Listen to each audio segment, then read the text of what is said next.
dahil tunay siya na nagmamahal sa atin. Alam ko lahat tayo religyoso, alam ko lahat tayo nagpupurit, nagpapasalamat. Sana po, huwag mong kalimutan ng prayer bago kumain. Bible says in Matthew chapter 4 verse 4, di lang sa tinapay nabubuhay ang isang tao, hindi sa salita na lumalabas sa bibig ng ating Panginoon. Sana po kayo pong lahat na nandito ngayon, masagana kayo at pinagpapala kayo at huwag makalimot. Napakabuti ng Diyos sa mga buhay natin dahil special tayo.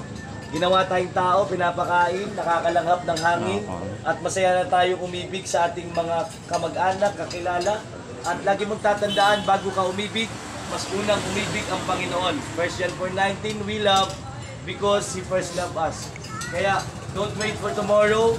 You need to accept Jesus Christ before it's too late. The Bible says in John 3:16, for God so loved the world that He gave His only begotten Son. Those who have believed in Him should not perish but have everlasting life.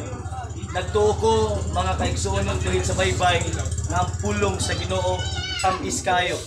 Kay pag once nagkaon ka diya, naapoy deserve nimo na makadungog sa maayong balita o kining maayong balita kaigsuonan gahom kini kaluwasan kini o sa ibawat subo nimo.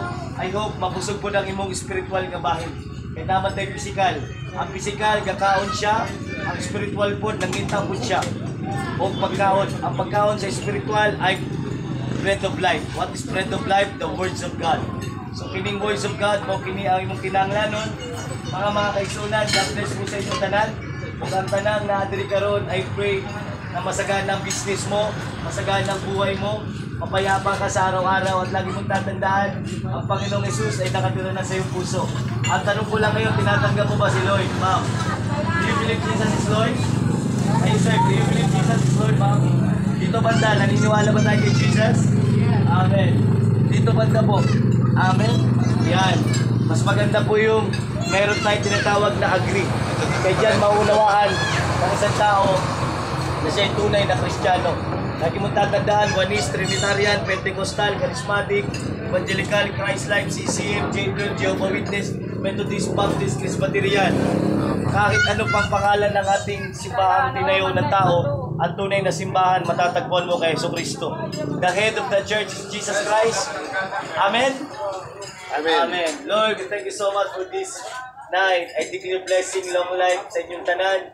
Pagpadayon ta kay ang Ginoo puhon, magkita ta dito sa yandam nga balay.